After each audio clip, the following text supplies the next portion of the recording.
Halo, kembali lagi bersama saya Roni Saya Rini Riris dalam Bincang Sejarah Jogja di MEC Jogja YouTube channel Rekreatif, Relax, Reflektif.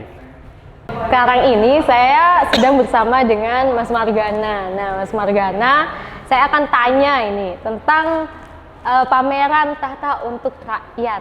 Mas Margana, Ya, mau bertanya ini sebagai kurator, proses kurasinya itu bagaimana sih? oh iya, terima kasih. Jadi awalnya saya diminta oleh pihak Jogja Gallery yang memiliki gagasan untuk membuat pameran seni rupa, seni lukis ya, dengan tema tahta untuk rakyat, yang intinya ingin memvisualkan mosaik-mosaik kehidupan Sultan Hamengkubuwono ke-9 dari sejak beliau lahir sampai meninggal.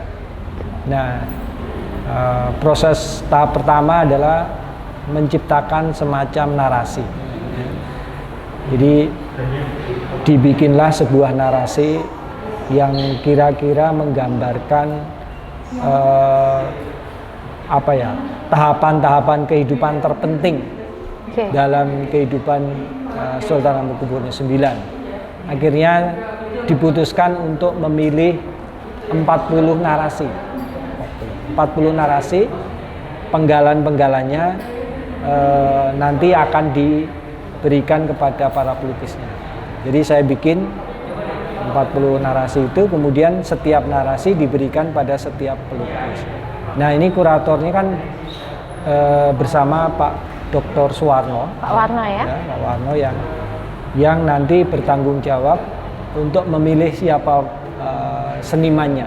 Jadi, beliau sangat paham sekali untuk melihat kesesuaian antara tema dengan siapa pelukisnya. Jadi saya hanya menggambarkan narasinya, membuat deskripsi-deskripsi adegan-adegan penting, kemudian adegan-adegan penting itu yang akan membagikan kepada perupanya adalah Pak Dr. Suwarno. Seperti itu. Berarti ini ya, pembagiannya itu memang dari Mas Margana sendiri ya? Dibagi dulu baru ke Pak Warno, begitu ya? Ya, prosesnya dari saya dulu, karena saya yang bertanggung jawab untuk membuat narasinya. Narasinya itu. Kemudian setelah selesai narasi, kemudian ditentukan pelukis-pelukisnya siapa. Dari 40 tadi itu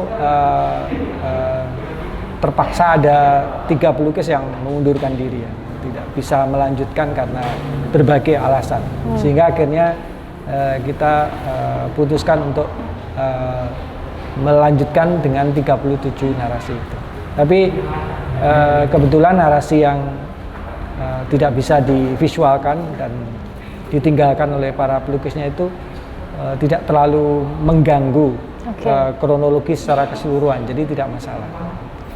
Secara mudah bisa kita pahami bahwa pameran ini ada rangkaian kronologisasi, begitu ya, kronologis ya, di dalamnya. Karena ini temanya pameran ini sangat historis, jadi menggambarkan kisah hidup. Karena kisah dari HB9 ini, nilai-nilai yang ingin kita gali dari kisah hidup beliau itu bisa kita ambil bahkan sejak beliau masih kecil. Karena sejak umur 4 tahun sudah dititipkan pada keluarga Belanda, sudah dipisahkan dari kehidupan orang tuanya, sehingga dia harus belajar sesuatu yang baru sekali dalam kehidupan gaya Eropa itu, agar dia bisa lebih awal memahami bahasa Belanda dengan baik, memahami cara hidup orang Eropa seperti apa gitu. Dan namun demikian, sekalipun demikian, dia tetap bisa bersahabat dengan orang-orang Indonesia, orang-orang Jawa, bahkan orang-orang kecil seperti itu. Sehingga keteladanannya itu memang sejak dari kecil sampai ke dewasa. Dan itu narasi kita ambil dari kecil itu karena kita berhasil menemukan foto-foto yang kehidupan beliau ketika masih kecil. Dari 4 tahun itu, dari usia 4 tahun sampai beliau usia dewasa. Yaitu foto-foto yang didapatkan dari koleksi Keraton Kilen, Keraton Sultanan, Kemudian foto-foto yang didapatkan dari Universitas Leiden pada saat dia masih studi di Belanda, dan juga foto-foto dari berbagai sumber, terutama arsip daerah semasa revolusi fisik. Sehingga narasi tadi sangat terbantu dengan adanya foto-foto itu.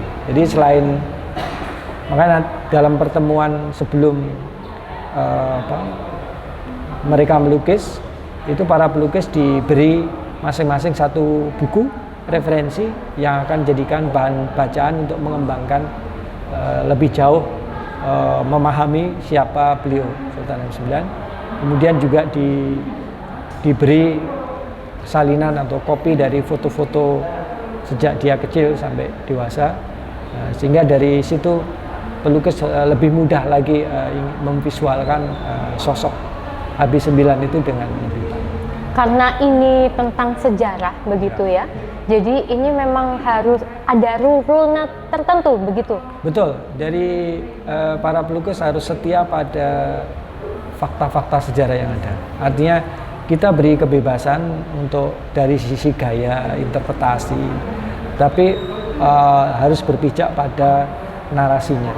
Narasi sebagai pijakan utama, entah dia akan diinterpretasi secara letterlek dengan peristiwanya menjadi demikian rupa seperti di foto, atau dia ingin menyajikan aja simbol-simbol. Karena seniman biasanya dalam berkarya sering sangat dipengaruhi oleh pengalaman hidupnya, kemudian konsep-konsep karakteristik lukisannya sendiri yang ingin selalu menampilkan karakter yang bisa dikenali oleh, yang sudah menjadi label, merek dari setiap pelukis. Jadi kita membebaskan itu hak seniman, tapi asalkan narasinya tetap berpacu kepada narasi yang sudah kita berikan. Menarik sekali ya. Berarti memang visual ini sengaja dibuat sesuai dengan pijakan-pijakan tertentu atau fakta-fakta tertentu dari sejarah itu sendiri ya. Wah, luar biasa sekali, itu edukasi yang luar biasa. Ya, karena kita ingin mengambil nilai-nilainya dari nilai-nilai kehidupan dia yang dapat kita gali dari masa kecil sampai dewasa. Wah, ini berarti jangkauan atau tidak hanya untuk ini masyarakat umum saja, namun bisa untuk edukasi anak-anak SMA. Tentu saja. Ini terutama ingin memberi alternatif juga kepada para guru dan siswa bahwa untuk belajar sejarah itu tidak membosankan, supaya memberi kesan belajar sejarah itu ya fun gitu, dengan cara bisa lihat lukisan, lihat lukisan gitu, berkenalan dengan seniman. Dan ternyata seniman juga memiliki kemampuan yang lebih dari seorang sejarawan yang hanya mungkin cukup membosankan ya kalau hanya dalam tulisan gitu. Karena umumnya sejarawan hanya bisa menulis tapi tidak bisa melukis fakta yang mereka temukan. Nah, ini kelebihannya, kolaborasi antara sejarawan dan seniman ini menghasilkan objek dan historiografi visual yang sangat baik. Baru ini, terobosan terbaru, historiografi visual. Ya, saya kira ini layak untuk diteruskan ya, dikembangkan untuk tokoh-tokoh yang lain. Betul. Untuk episode-episode sejarah yang lain.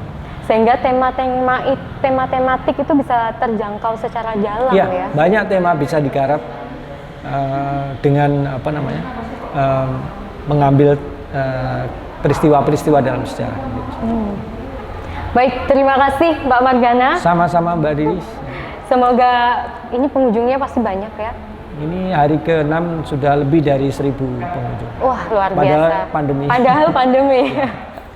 Baik, jangan lupa teman-teman bisa saksikan langsung pameran Tahta untuk Rakyat. Jadi nanti langsung ke Jogja Galeri sampai tanggal 25 April 2021. Baik, jangan lupa saksikan terus MSI Channel Yogyakarta, Rekreatif, Relax, Reflektif.